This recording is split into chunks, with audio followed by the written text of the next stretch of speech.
I'm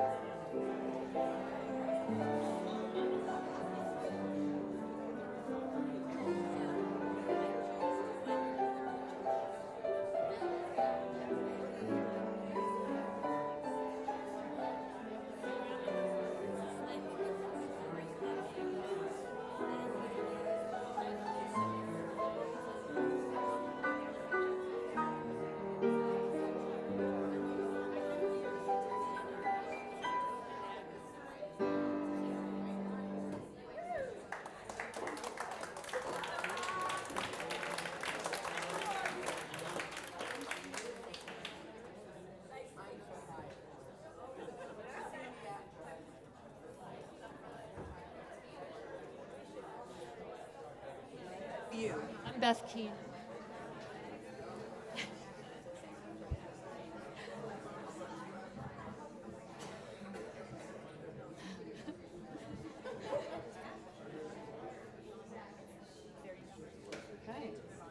Good evening, everyone.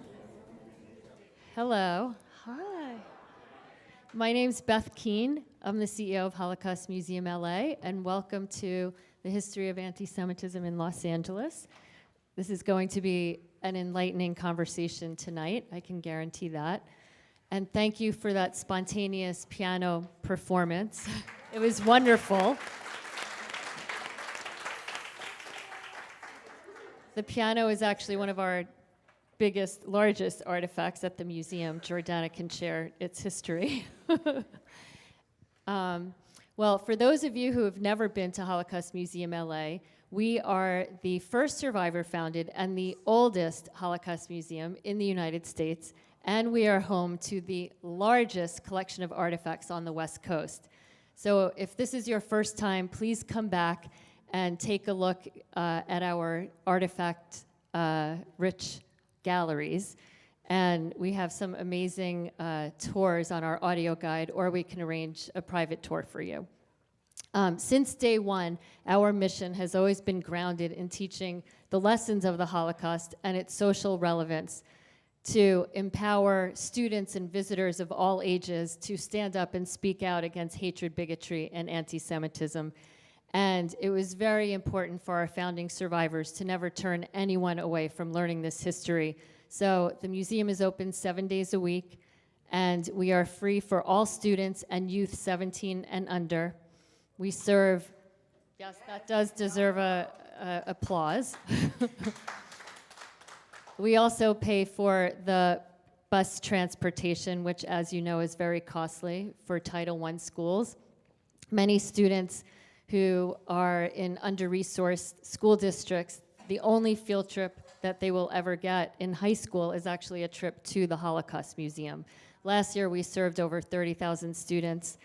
And I'm proud. I do want to give a shout out to Sandy Kanengeiser, who I see in the back, because her family foundation is a generous sponsor of our student tour program. So thank you, Sandy. And since October 7th, you know, we've seen this unprecedented surge in anti-Semitism, extremism, and misinformation spreading online. And it was very important for the museum to kick off a bold social media campaign so that we could reach the 18 to 38-year-olds who get most of their news on TikTok and on social media. So please, if you don't follow us on Instagram and Facebook, please find us. You could get our Instagram and Facebook and Twitter handles at the front desk. But please follow us. It's a really important social media campaign. And we're really trying to do our best to counter the misinformation and the Holocaust denial that we're seeing online. And I do want to acknowledge some of our board members that are here tonight. Patsy Palmer, and thank you, Patsy. Is there anyone else? We also have Holocaust survivors with us. If you can, please stand. We'd love to acknowledge you.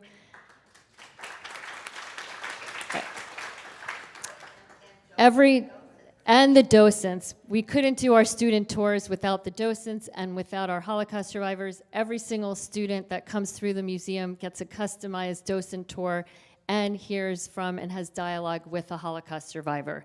So when they leave here, they are really leaving with a sense of responsibility. They go back to their communities armed with the tools that they need so they can speak up when they see something wrong. And we know that our programs are working because we do pre- and post-visit surveys. So 97% of the students that visit our museum, they leave saying that every young person needs to learn the lessons of the Holocaust so they can understand where racism and prejudice can and will lead.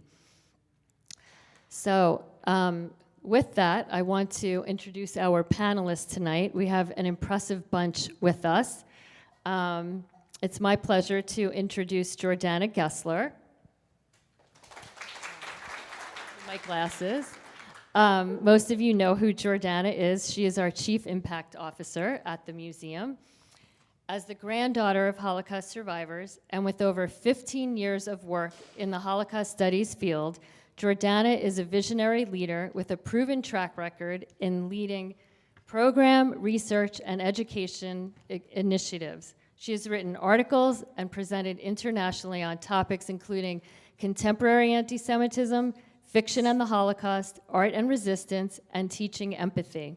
She is an active member of several nonprofit organizations and sits on the board of the Council of American Jewish Museums, which was named by the White House as part of the national strategy to counter anti-Semitism. Stephen Ross, who is a good friend of the museums, is a distinguished professor of history and director of the University of Southern California's Kasdan Institute for the study of the Jewish role in American life. I also want to take a moment to thank the Kasdan Institute because they've been a true partner of the museums, and they are partnering with us in this evening's program. Steve's book, Hitler in Los Angeles, How Jews Foiled Nazi Plots Against Hollywood and America, was named a finalist for the Pulitzer Prize in History for 2018 and was on the Los Angeles bestseller list for 23 weeks. His follow-up book, The Secret War Against Hate, American Resistance to White Supremacy After 1945, will be published soon. And his books are for sale in the next gallery, and I think he'd be willing to sign them after the program. And our moderator this evening is award-winning writer and columnist for the L.A. Times, Patt Morrison. Pat's work has spanned national politics and stories from the L.A. riots, earthquakes, and the Space Shuttle to the Super Bowl, which he covered from inside a women's bathroom. But that story's for another time. As a member of 2 LA Times reporting teams, she has a share of 2 Pulitzer Prizes. She has also received 6 Emmy Awards and a dozen Golden Mics for her work posting programs on public television and radio. Fun fact, the iconic Pink's hot dog stand even named its vegetarian dog after Pat. Pat's column in the LA Times earlier this year titled Antisemitism Has a Long History in Los Angeles sparked the idea for this evening's conversation. So Pat, I will let you take it from here. Thank you. Thank you everyone for being here and for sponsoring this event. We got a call coming in already, and I haven't even asked for questions. Somebody's psychic. The fact that so many students are coming to this museum, I find particularly gratifying and significant, especially now. Not only because of October 7th, but what's been happening in this country for the last 4, 5, and 6 years. And in my business, you have several opportunities for life-changing events. Covering the Super Bowl from inside the women's bathroom was not one of them. But I did get to spend an afternoon with Elie Wiesel some years ago. And it still gets to me. And everybody who comes here needs to have that experience virtually that I had in person, to sit and talk to that man and look through his eyes at what happened. Now, what triggered this column that started this discussion about the history of anti-Semitism. I have a huge collection of weird LA stuff because I love telling stories about LA. And for example, in the 1940s, servicemen who came to town could find a little pamphlet printed on something not much flimsier than Kleenex that told them where the bars and brothels were. And of course, it was something you could literally flush down the toilet if your commanding officer came around and found you. So I have those sorts of things, and then I have this. And I was just reordering shelves when I ran across this, and I thought, I really need to write about it. It was published in 1935. It was written by Carey McWilliams, the progressive writer, whom some of you may have heard of. And if you haven't, I suggest that you read his works. It was published in conjunction with the American League Against War and Fascism and the Jewish Anti-Nazi League of Southern California, and Steve is familiar with it. And this little pamphlet talks about the risk in Los Angeles about what's going on elsewhere. He said, I am convinced that fascism impends in America today, and because I have come to believe that California is the state in the Union which is advanced farthest toward the integrated fascist setup. And then he quotes the New Republic, Harold Lasky, saying, I know of no country in the world where Hitler's actions could be so easily repeated as in the United States. 89 years ago, and you could write that today and be correct. So that formed the basis of my inquiry, looking into this long, unfortunately long history of anti-Semitism in Los Angeles, we'll get to in a minute. But little things stood out. For example, you know, Katharine Graham, the publisher of the Washington Post, her father was born here to one of the pioneering Jewish families. Of course, he got out of California pretty quickly and headed east, but still we can claim him as our own. The fact is that many of the founders of Los Angeles in the 19th century were Jews themselves who, among other things, created the California Club. And 20, 30 years later, their sons and grandsons were not allowed to join the club that they themselves had helped to found.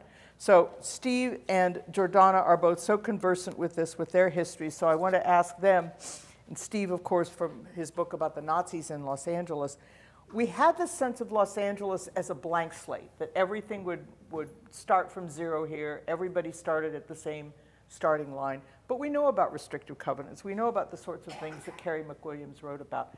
How did we go from a frontier town where everybody had a shot, or presumably, to something that was so restricted and so ugly that Los Angeles became?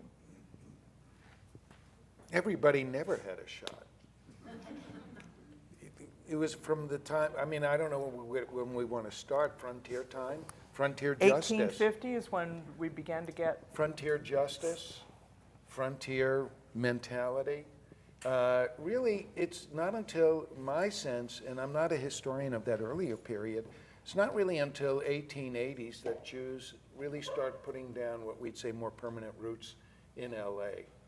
And from the 1880s, my sense, from the 1880s until the early 19-teens, it was pretty open, and it was pretty, you know, again, if you weren't Mexican, if you weren't black, if you weren't indigenous, you did have a shot. And it's only in the 19-teens that we really see anti-Semitism starting to take hold here and across the country. That, as you pointed out, the clubs that had been formed in partnership, not just Jewish clubs, they weren't Jewish clubs, they were clubs, social clubs. The members, and I think the early Jonathan Club as well, one of its, formed by Jews, and then by the late teens, they were all thrown out of the clubs that they helped found, and that's how Hillcrest was founded in 1920, mainly because Jews needed a place they wanted to go that they could hang out and play golf, swim, play tennis, and not be hassled. The story was that Groucho Marx's daughter, who was half Jewish, was joining a friend of hers at a restricted club, and the organization said, well, you know, she can come, but she can't go in the pool. And Groucho's line was, well, she's only halfway Jewish, because she'll go in up to her waist. So, you know, leave it to Groucho to kind of find the fun spin on it. But Jordana, from a distance, from your family's perception, did Los Angeles have any sense that, well, here it's not going to happen. Nothing like that can happen here? Well, I would think that most of America had that sense that here nothing's going to happen, especially after 1945, after the end of the war. If you actually even look at American Jewish history as a field of study, it doesn't really come into being until the 1950s. And the 1950s is this golden period where the US has just been victorious in World War II. They're the ones who've defeated tyranny. They're the ones who've defeated Nazis and anti-Semitism. And so there isn't a lot of space to do real development and real work on the true history of anti-Semitism in the US. And that's only something that's been recently brought up as a field that it's important to research. So I think that early on, and for many people who view California history, they look at it as this glorified place of gold and freedom and opportunity, but scratching the surface a little bit or sifting the sand, you would see that there's actually a lot of hatred brewing. And it comes sort of bubbling underneath for quite some time, up until more recently. And you found it virtually in every sector. You know, the Chinese came here, built the railroads, thought, okay, we've established ourselves here, and boom, the Exclusion Acts. Japanese would come here, and then boom, here comes Manzanar. And so I think every group came here with that kind of expectation and encountered something else. Steve, when you and I talked about this, the sense was that in the 1920s, I said the walls went up. So in the country, after World War I, we had a revival of the Ku Klux Klan, starting in Indiana. We had a lot of sort of anarchist agitation as far as the federal government was concerned. You had the Sacco and Vanzetti case, obviously not Jewish, but still foreigners. And so what tipped the balance from, you know, more or less not exactly benign, but not unwelcoming Los Angeles to, no, no, no, you may have started the California Club, but we're not letting your grandson in? I don't know. An academic saying that. I don't know what tipped the balance. Do you think it was a national wave, the suspicion, the Yeah, anger? well, part of what tipped the balance is the waves of immigration that were coming in.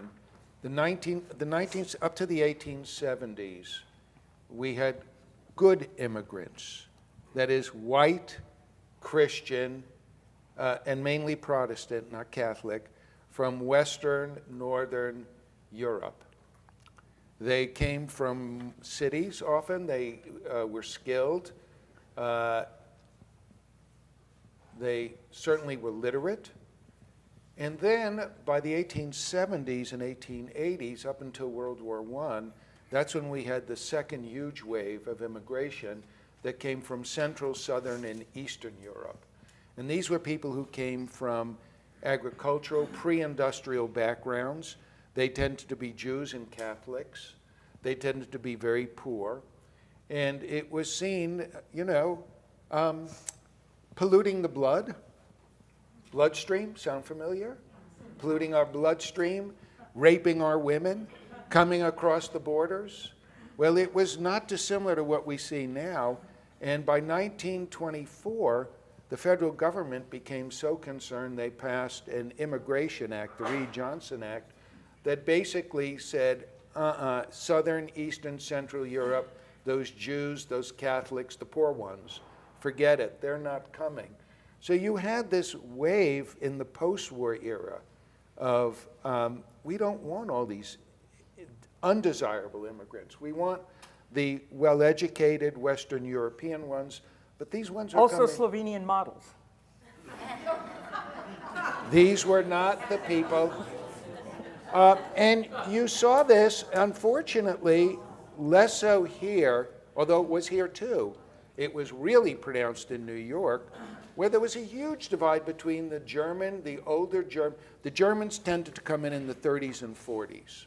They came very early on. They were educated. They were established. 1830s, 40s. Yes, 1830s and 40s. And when these new immigrants came in, they were embarrassed for their Polish brethren, for their Hungarian brethren, for their Eastern European brethren, and they really didn't want much to do with them. And the attitude here was not as pronounced because you didn't have as large a German Jewish community. But just remember, in 1930, the German American community, and or anyone German, whether Catholic, Protestant, Lutheran, Jews, they were the largest ethnic group in Los Angeles, double any other group. There are 150,000 German Americans here. The next largest group, I think, was like 75,000 British. So they had a considerable influence here. And a lot of those Germans were not very friendly to the Jews. And so by I would say, as I said, it's the 1920s you begin to see stuff. You mentioned the Klan starts in 1915. One of the main Klan centers in America was Long Beach. 1924, Long Beach hosted the Klan's annual convention. They had 25,000 people marching on the streets of Long Beach in their white hoods. And Inglewood and Anaheim elected a KKK city council. Right, and Anaheim was the other area in the 1920s that had the Klan. And there was a raid, I think it was 1924, the district attorney had a raid on the police and sheriff's department and discovered that a majority, I can't remember the exact, but a good-sized majority were all Klansmen. Well, and we hear about sheriff's gangs now, so clearly there's a thread through that. Oh, it's worse. I can tell you worse stories. All I will tell you about the sheriff's department and the LAPD, they have always said every time they're brought up on corruption charges, it's just a few rotten apples. I want to tell you, folks, from my research, for at least from the 1920s on, that barrel is rotten. The entire barrel is so rotten, I can't believe it has managed to survive. Jordana, I want to pick up on something Steve said and go to you about that, which is you had this almost two-tier demographic in the Jewish population. In New York, you had a lot of garment industries, small manufacture. Here, you also had blue-collar, working-class Jews, but you also had a different upper-class Jew who was the Hollywood mogul. I mean, people who had literally started as peddlers and glove makers were now running one of the most profitable and certainly most visible industries in the United States and by inference the world. How did that play out? What's really interesting is historically, whether it's in the US or in Europe, oftentimes Jews were forced to have the unwanted jobs, the jobs that were considered not worthy of people who were proper and good. And we see this played out in, I think, most infamously, the Merchant of Venice, which is very anti-Semitic in the sense that Jews had to be money lenders or forced into that space. Or even in my own family, we were in the alcohol business since the 18th century, and that's very common for Jews in Eastern Europe because it was considered as like a grungy, sketchy business, and so only Jews could do it. And that's how Jews got into Hollywood. Hollywood was viewed as something that was not nice, it wasn't something classy, it wasn't for upper class, and that sort of forced a lot of Jewish immigrants to Los Angeles to join that industry. So it's because of this history of anti-Semitism and viewing Jews as lesser that you sort of get a lot of Jews growing in Hollywood. I also want to mention something about this turn of the 20th century and moving into the interwar period, where the United States actually had incredibly high literacy rates. At the end of the Civil War, almost, I think, over 80% of Americans knew how to read. And so when you combine that plus the publishing of the Protocols of the Elders of Zion around the turn of the 20th century, you are now allowing large groups of people to have access to Jewish hatred rhetoric. And I think that we oftentimes look at what's going on in the society today with social media and think that it's unique to our time. But the mass publishing of hate rhetoric is not new to our time and is something that needs to be treated as such. And with that, Steve tells the story so well about the rise of groups like the Silver Shirts here in Southern California, the Bund, the people who hid out in Sullivan Canyon and places like that, with their little Nazi cabins and their little Nazi practices, which weren't as comical as they sound like now. They were very menacing.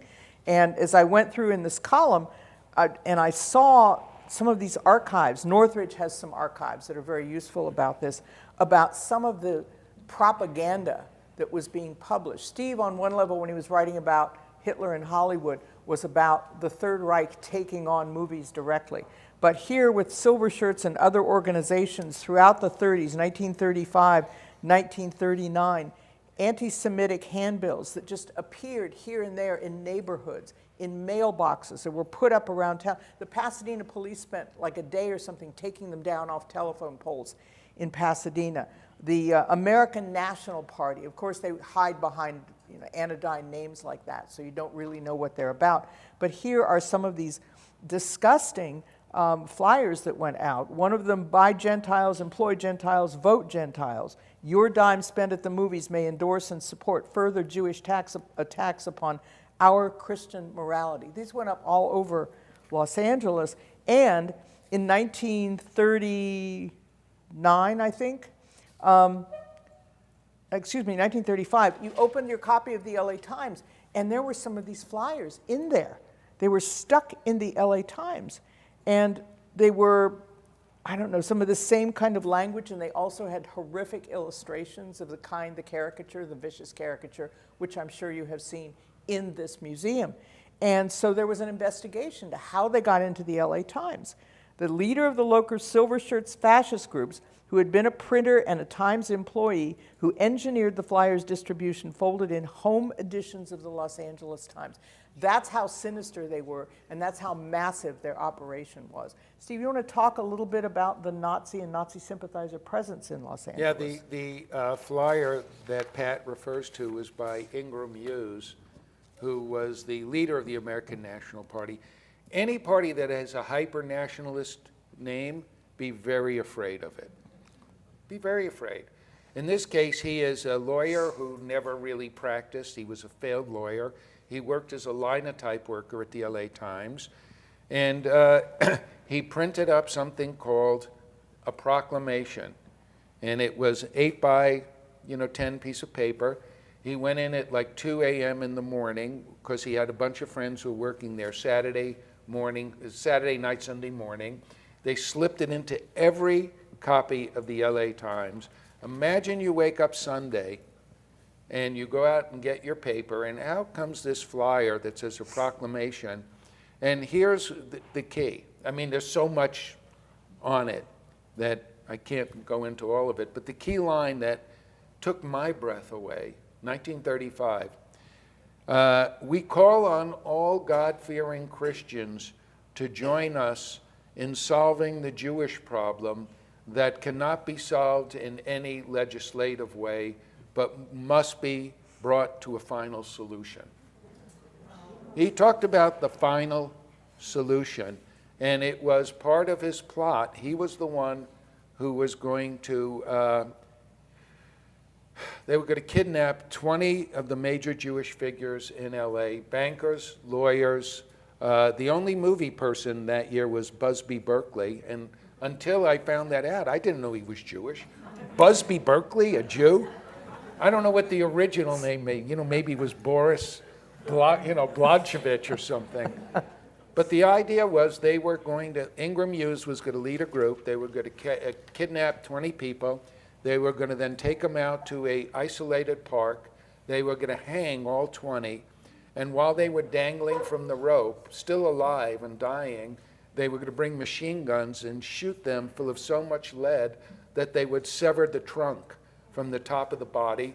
They would then they planned on calling every major newspaper to send a photographer out to this park. There's going to be something you're going to want to see. And the idea, Ingram Hughes believed that this would of course be on the front page of the LA Times, and then it would be on the front page of every newspaper throughout the world. And he believed it was going to lead to pogroms and bloodbaths throughout America.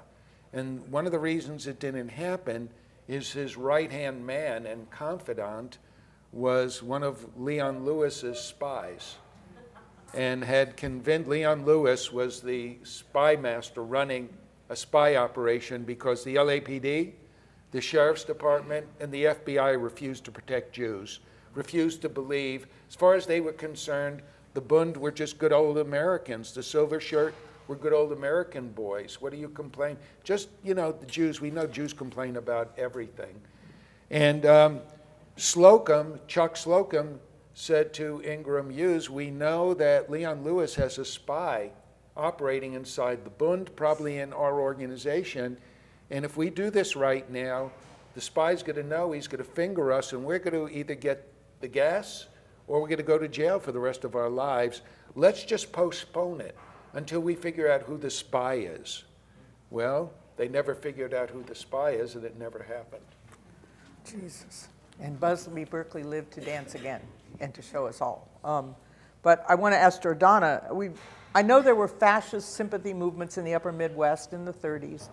And of course, you had Charles Lindbergh in America First. Was there anything on the scale of this kind of weird propagandizing in Los Angeles?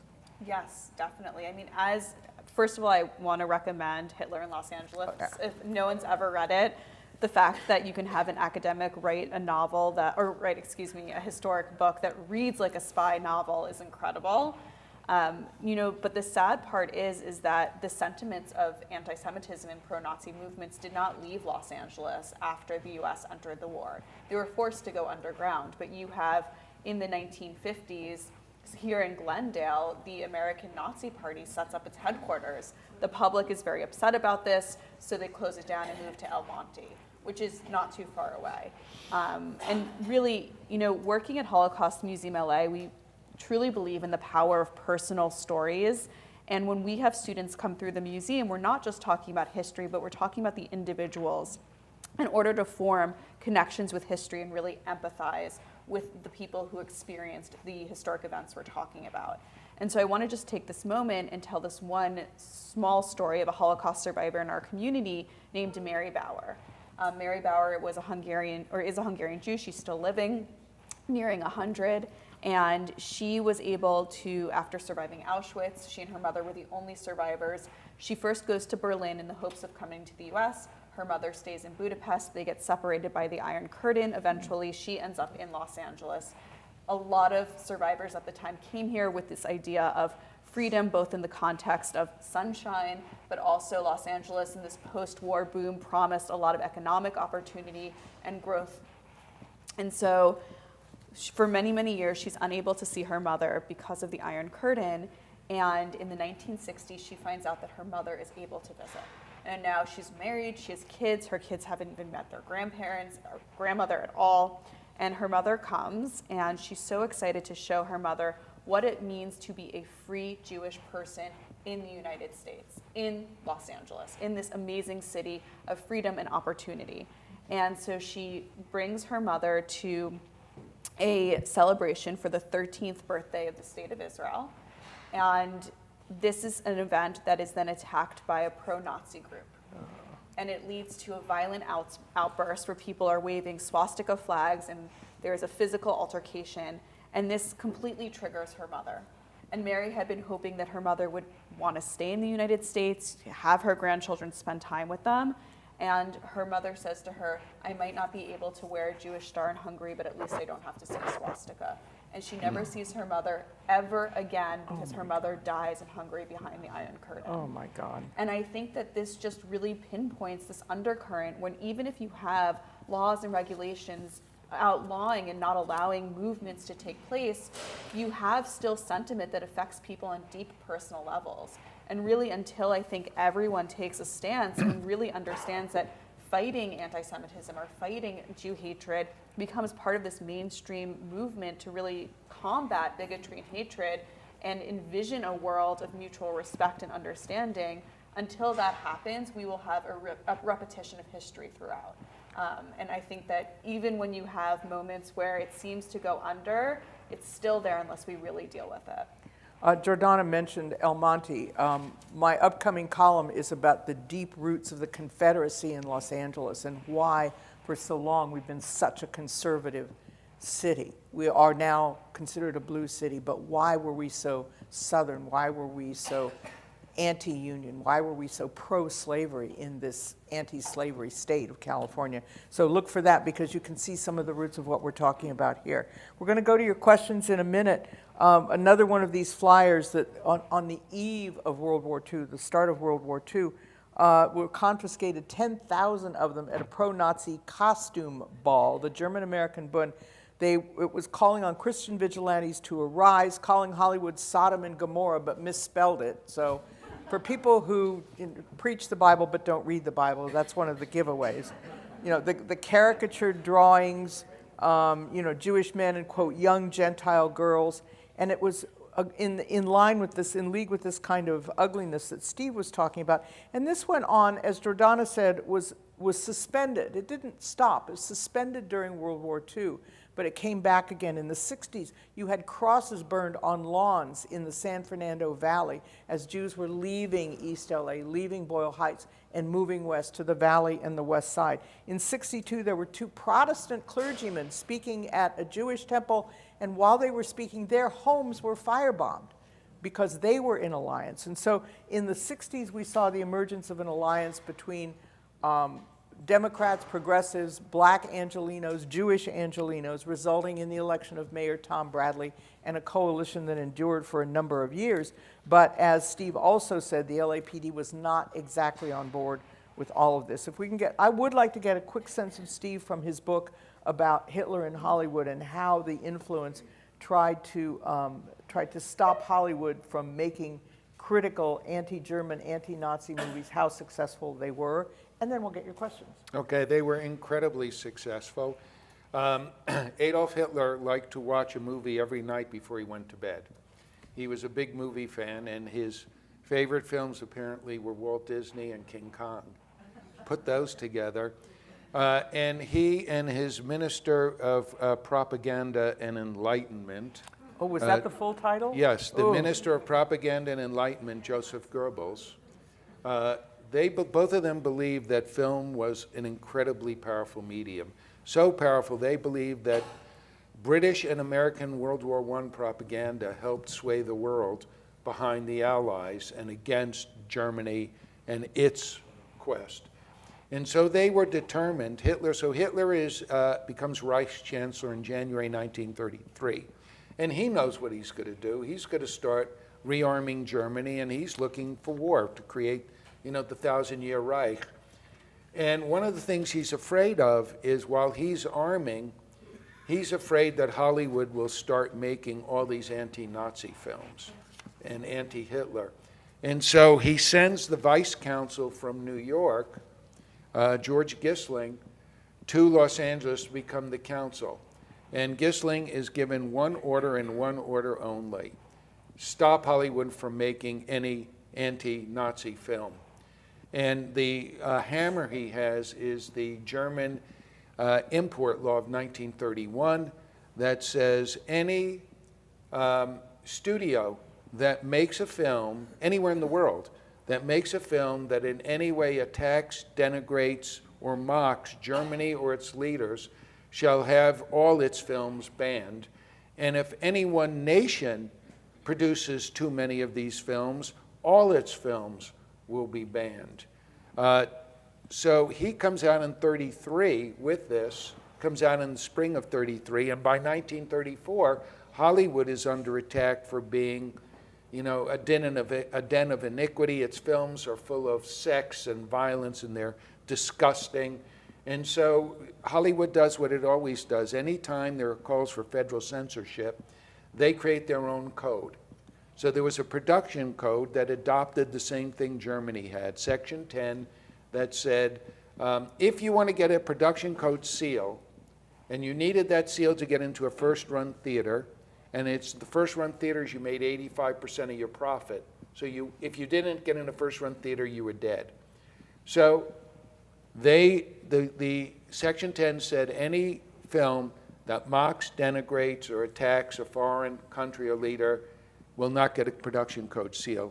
George Gissling, the Nazi consul, is sitting in, imagine he's sitting in one of these little steam backs or whatever, watching these films and censoring them and telling the studios, you need to cut this out, you need to cut this out, you need to cut this out, you need to cut this out.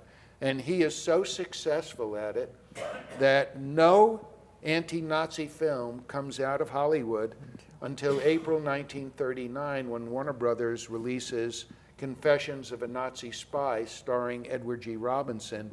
And the only reason they could get that out, it was based on a true trial that had been held in New York in the fall of 1938, where the FBI had captured a bunch of German spies. And the minute the trial was set up, The Warner Brothers sent out their best writer to cover the trial. Trial ended in December, and by January there was a script into the production code. The production code reviewed the script, and those notes are all at the Margaret Herrick Library, which is on Olympic and La Cienega. It's the Academy Library. And in the notes, the production code administration said, technically this film falls outside of censorship because it's based on a true story, but we ask you to consider withdrawing it.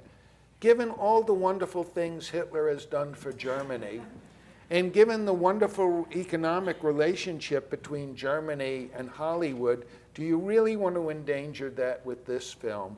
And the Warner Brothers told them where they could go, and they they put the film out. By the way, the night of that film, Louis B. Mayer, not a very good character, by the way, was so afraid because the Nazis said, if you open that film, we will be there opening night and we will kill you. And so Louis B. Mayer held a surprise birthday party for Lionel Barrymore, who was the most surprised man in Hollywood because it wasn't his birthday. And he ordered all the MGM stars to go to the birthday party so that no one would be in danger. In the meantime, it was shown at one of the Warner Brothers theaters, and on the top of the theater were private police with machine guns, waiting to see if anything would happen. Nothing did. Now, don't you want to read Steve's book? Yeah. But I do want to add one thing very before quickly, we I go want to to get questions. some questions. Yes, because when we say the 1950s is the golden years, don't believe it. True. Because the Jewish groups never believed it. The book I'm writing right now starts where Hitler in L.A. stops, and they go from 1945. How do we get from 1945 to January 6th, 2021? And one of the things I will tell you is the Anti-Defamation League, the American Jewish Committee, and a group called the Non-Sectarian Anti-Nazi League were spying on Nazis and right-wing movements from the late 30s.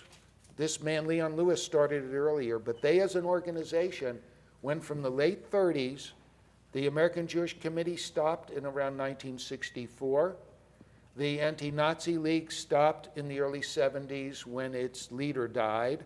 And the ADL is still spying on far-right anti-Semitic groups to this very day, because all three groups felt anti-Semitism is never going to die, that we need to be vigilant because it'll always be with us. Well, let's get some questions from you. I'll be repeating them up here because we're recording this. So if you want, I saw a hand right there. I don't know that I actually have a particular question, but I was born in Los Angeles in 1951 at Queen of Angels Hospital. I've lived in Los Angeles almost my entire, don't share this with anyone, 73 years.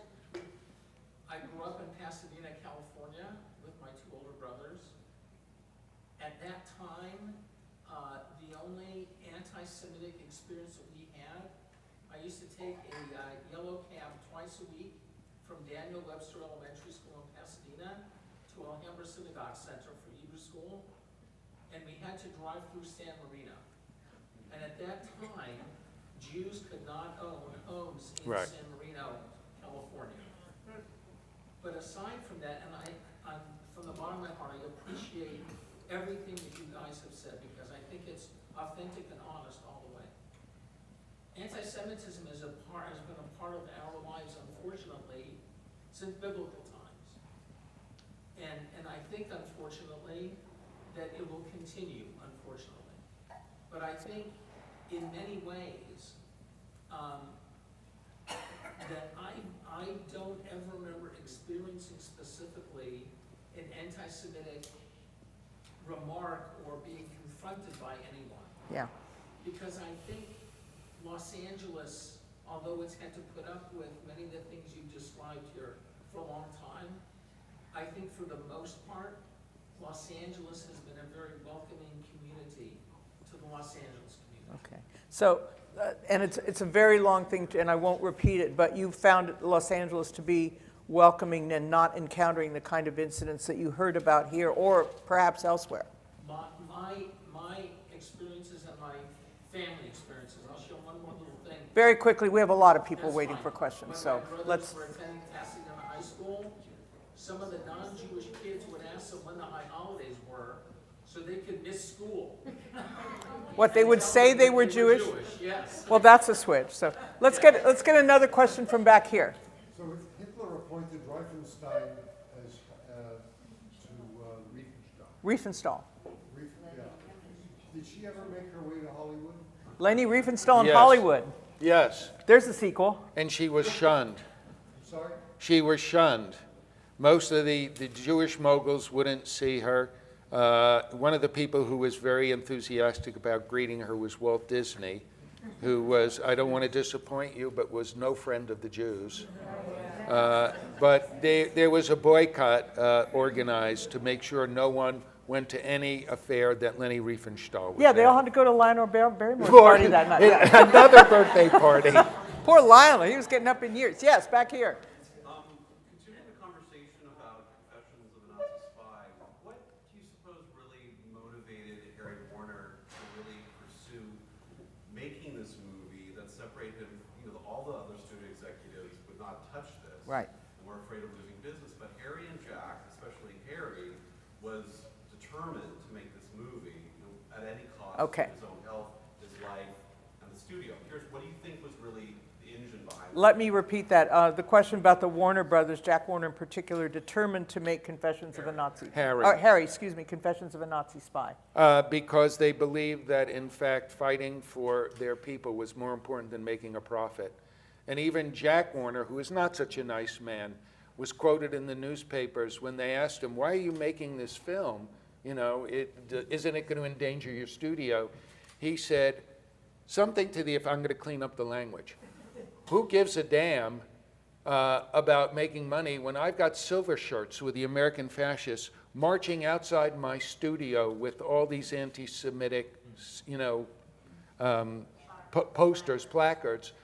No, we're going to do it. And Harry Warner would have done it. If he could have done it earlier, he would have done it earlier. Wow. But he would never have gotten a PCA code. He never would have been able to get his movies into first-run theaters.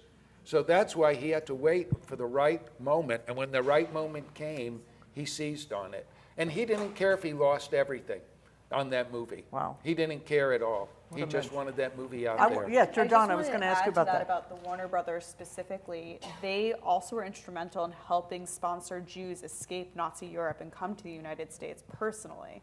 So even when you have Casablanca that comes out, the director of Casablanca was only able to come to the US because of Jack Warner.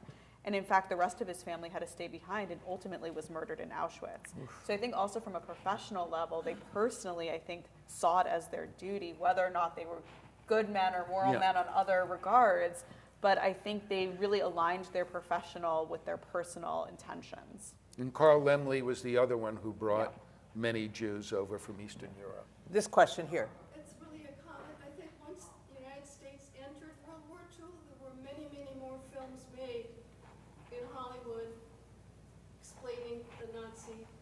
January 1940. Okay, let me repeat the yeah. question for the point was that after the United States entered World War II and Germany and Japan, Germany declared war on us, that there were a lot more films that treated with the Nazis made in Hollywood. It actually started in January 1940. The code stopped, and they started making anti-Nazi films. And after we entered World War I, they also started making, and after June 1941, when Hitler attacked Russia, and Russia then became our ally, Hollywood started putting out pro-Russian films as well. That didn't last long. Yes, over here, please. No, up against the side, and then we'll move toward the middle. I'm wondering if there are any comments or anecdotes about anti-Semitism coming from the political left in the city. Since October 7th, there have been momentous events in Los Angeles anti-Semitism, and I don't see it coming. Okay. The question is whether there was, in this era that we're discussing, anti-Semitism coming from the political left in Southern So California. I will say also, before Steve mentioned about how the ADL has been tracking anti-Semitism really from and neo-Nazi movements from the beginning until present. And the head of the ADL in the 1960s, or in the early 1960s, releases a book, Antisemitism on the Right. Now, why would a book like that come out in the early to mid-1960s? What's going on previous in the US? You have McCarthyism, right? And so you have this strong viewed right-wing movement against Jews amongst other groups. About 10 years later, a little bit more, in the late 1970s, the same authors come out with a book, Anti-Semitism on the Left. Now again, I'm going back to this like one through line that I'm connecting. We like to think that a lot of these issues are current and are brand new, but they're not. And it's not until that we actually address the historical movements and the historical moments that might make us even uncomfortable that we can change the future. So if we want to talk about things that are happening now, where we're seeing this shift in anti-Semitism on the left, I'm going to say it's not new. There was a published book from the ADL in the 1970s about it.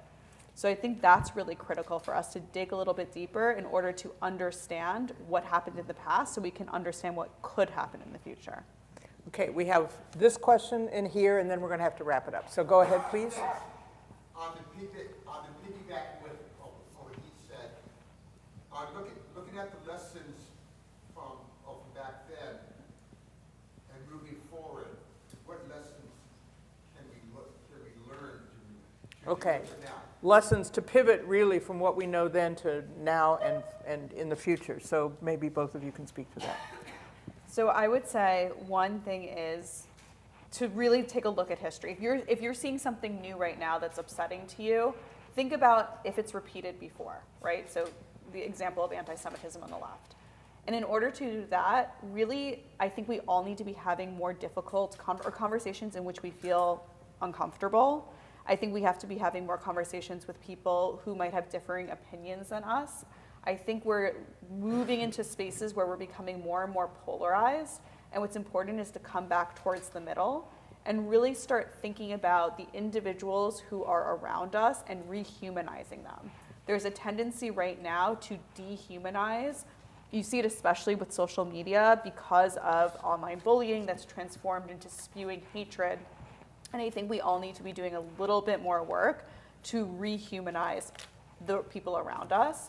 I think also media literacy, and that translates into social media literacy, is crucial. So for the people around you, whether you have children or grandchildren or godchildren, talking to them about how do we have social media literacy and move forward in the world and understand how it's actually shaping what's going on right now. Because I'm trying to think, Instagram came out in 2010, I want to say, and we are looking at a space in which hatred, anti-Jewish hatred, all hatred is no longer in the private sector, it's very much in the public sector. It's, in the 1930s, it could have been isolated here to Los Angeles, but all of that now is being amplified globally. So really taking more responsibility in what we are doing in the world and what we are saying and putting forth, as well as the people around us, and holding them accountable for that. And Steve, we obviously see the cycle from your work. Yeah, it's the question. My wife said to me, you're going to get that question. And I get it every time. What are we going to do? She called you, right? Yeah. And, coming from the university world, something recently just really upset me. I was teaching, we have a honors segment at USC called Thematic Option. These are the brightest students. I forget now, I know the SATs have changed, but these are the kids who would have gotten like 1550 and above, 1550 to 1600. They're the absolute smartest kids at SC. And when we were talking about post-war, I asked them, how many of you have ever heard of Tom Brokaw? 17 students, not a hand went up. How many of you ever heard about the Good War? Not a hand went up. How many of you ever heard the phrase, the greatest generation? Not a hand went up. There is total ignorance of what went on. And again, out of naivete more than anything else. And so what I tell them is, many of them are disenchanted with politics. They see what's going on now. They see a Congress that literally was the worst Congress in history, with fewer bills passed than at any point. What is it, 43 bills, something like that? Yeah. I said, you know, it actually does matter. And if you want to do something, the simplest thing you can do, not just anti-Semitism, but racism and democracy. If you believe in democracy, and you want to do something, but you're afraid. You don't want to go demonstrations. You're afraid of getting hurt. Just drag 2 of your friends who are not planning to vote to vote. Call your friends, particularly your generation, call your friends around the country, particularly those living in red states, and urge them to turn out and vote with other people. And the other thing I've said to people, which is a little harder because you put yourself in personal jeopardy, if you hear somebody talking racist stuff, anti-Semitic stuff, just very calmly say, we don't talk that way in America about fellow citizens. That's a very calmly. Now, you risk, if it's a crazy person, them attacking you, but more likely, if you do it where there's a group setting, somebody else is going to join in with you. And if you shut down hate right away, and squeeze it out of oxygen. This is what the AJC, American Jewish Committee, used to say. We want to starve all the anti-Semites and take their oxygen away. And for them, what that meant is keep every anti-Semitic incident out of the newspapers. The ADL referred to them as the hush-hush league. Because the ADL wanted to publicize it, the AJC wanted to keep it quiet so it didn't spread and ignite other people. But more than anything else, keep yourself aware of what's going on. And the easiest thing, you hear a hate incident, call the local ADL. They are really good at getting on top of stuff here. Put it on speed dial. That's a good idea. We had a last question from here. Thank you. My question is about the post-war period when this country is entering the 1950s and the sort of ethos of happy days are here again. How was the survivor community received in Los Angeles in the post-war period? You mean the Holocaust survivor generation? Okay. So in 1950s, the war is over, but people, of course, are still scarred. And the question is about whether the survivor generation, how they fared here. And I'm sure that you've got some insights into that. I first also want to mention, so World War II ends in 1945, but we mentioned briefly before these very anti-Semitic, anti-immigration quota systems that are in place that don't go away until 1948. So when you're talking about the 1950s, or you're talking about 1950, it's only been 2 years that survivors are even allowed to enter the country. You're also looking at spaces where we don't have any basic, and I say we, like, put yourselves in 1950, no basic understanding of PTSD. That's not developed until after Vietnam. So I think that for the most part, you have to view it from the place of that, where people were not yet ready to talk about their trauma. People were not always ready to receive that trauma. And there was still leftover fear of being raised with this idea of immigrants having accents might make people turn and hate you. This fear that, like, the other could influence everything you have grown for yourself and all of the assimilation America has been telling you to do. So it is a very difficult time for many people who are coming to the United States after surviving the Holocaust. Well, let's go out to the lobby. There's wine and cookies, and I'm sure our panel will be happy to talk to you there. Thank you, everyone, for coming